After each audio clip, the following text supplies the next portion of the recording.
السلام علیکم ناظرین۔ پیارے ناظرین، ایک بار مکہ شہر میں بہت سوکھا پڑ گیا تھا۔ کئی سالوں سے بارش نہیں ہو رہی تھی، جانور بھی پیاس سے مرتے جا رہے تھے، لوگوں کی حالت بہت خراب تھی، سب موت کی کگار پر تھے کہ انہی دنوں میں ہمارے حضور صلی اللہ تعالیٰ علیہ وسلم کی دادی اور حضرت عبد المطلب کی بیوی حضرت رقیہ نے ایک خواب دیکھا کہ کوئی کہہ رہا ہے کہ اے مکہ والوں، تمہارے بیچ ایک نبی آنے والا ہے اور اس نبی کے ظاہر ہونے کا وقت قریب آ چکا ہے۔ اس نبی کی وجہ سے تمہیں زندگی ملے گی اور تم پر خوب بارشیں ہوں گی، تمہاری فصلوں اور جانوروں میں برکت ہوگی۔ اے مکہ والوں، اگر تم اپنے علاقے میں بارش کروانا چاہتے ہو تو اپنوں میں سے ایک ایسے انسان کی تلاش کرو کہ جس کا رنگ گورا ہو، قد لمبا ہو اور اس کی پلکیں گھنی ہو اور بھویں آپس میں ملی ہوں۔ وہ انسان اپنے سارے لڑکوں کو لے کر نکلے اور تم میں سے ہر خاندان کا ایک انسان اس آدمی کے ساتھ جائے، سب پاک صاف ہو کر اچھے کپڑے پہنے اور خوشبو لگائے اور سب سے پہلے جا کر کعبہ کے پاس حجر اسود کو چومے اور پھر سامنے والے پہاڑ جبل ابو قبیس پر چڑھ جائے۔ اس پہاڑ پر پہنچ کر وہ آدمی جس کے بارے میں نشانیاں بتائی گئی ہیں وہ بیٹھ کر بارش کی دعا کرے اور سارے لوگ آمین کہیں تو بارش ہو جائے گی۔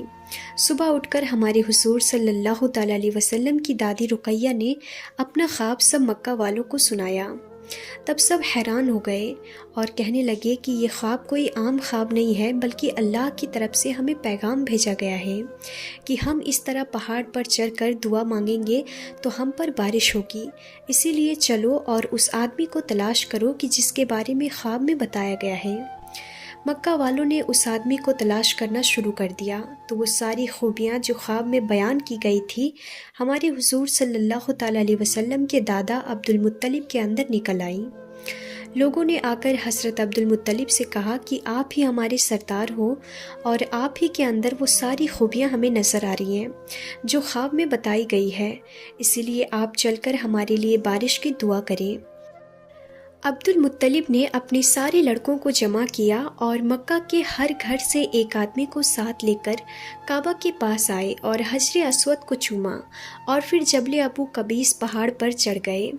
حضرت عبد المطلب نے پہاڑ پر چڑھ کر بارش کی دعا کی اور سبھی لوگوں نے آمین کہا۔ ابھی دعا ختم بھی نہ ہوئی تھی کہ اچانک آسمان پر کالے بادل چھانے لگے اور پھر دیکھتے ہی دیکھتے بہت تیز بارش شروع ہو گئی۔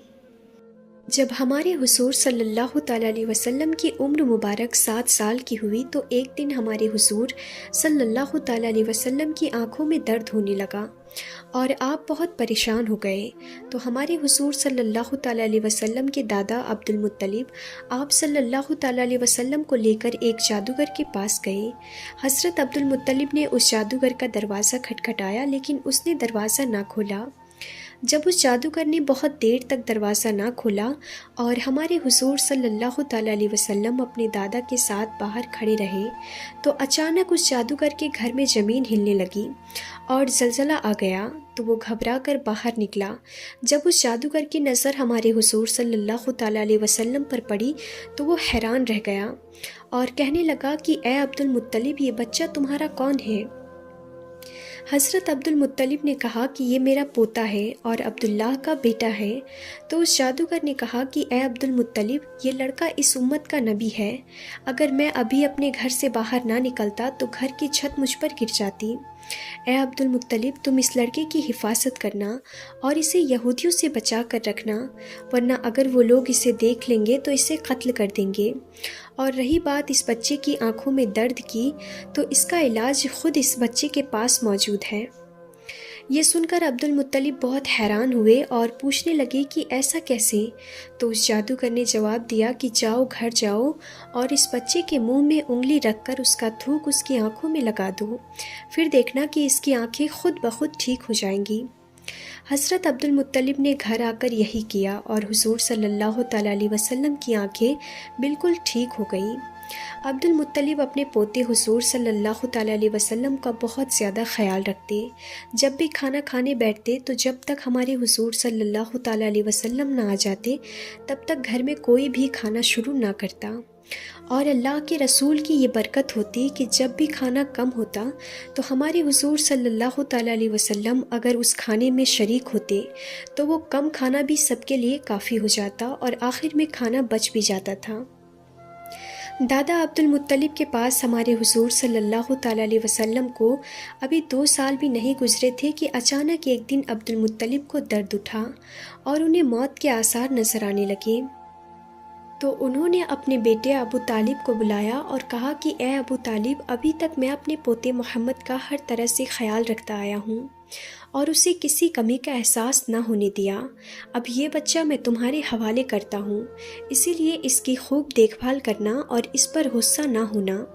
اتنا کہہ کر حضرت عبد المطلب کی وفات ہو گئی۔ دادا کی وفات پر ہمارے حضور صلی اللہ تعالیٰ علیہ وسلم بہت زیادہ روئے اور پریشان ہوئے کہ اب میرا کیا ہوگا۔ لیکن جس کی حفاظت خدا کرے اس کے مددگار تو زمین آسمان بھی بن جاتے ہیں۔ حضرت عبد المطلب کو مکہ ہی میں ہجوم نام کی ایک جگہ پر دفن کیا گیا۔ جس وقت دادا عبد المطلب کا جنازہ اٹھا اور لوگ انہیں قبرستان کی طرف لے جانے لگے تو ہمارے حضور صلی اللہ تعالیٰ علیہ وسلم جنازے کے پیچھے پیچھے روتے ہوئے چل رہے تھے۔ ایک بار ایک صحابی نے ہمارے حضور صلی اللہ تعالیٰ علیہ وسلم سے پوچھا کہ اے اللہ کے رسول، کیا آپ کو اپنے دادا عبد المطلب کی وفات کے بارے میں کچھ یاد ہے؟ تو حضور صلی اللہ تعالیٰ علیہ وسلم نے فرمایا کہ ہاں مجھے یاد ہے، میری عمر اس وقت 8 سال کی تھی۔ تو پیارے ناظرین، آج کی اس ویڈیو میں بس اتنا ہی۔ ہم پھر ملتے ہیں اگلی نئی ویڈیو میں، تب تک کے لیے خدا حافظ۔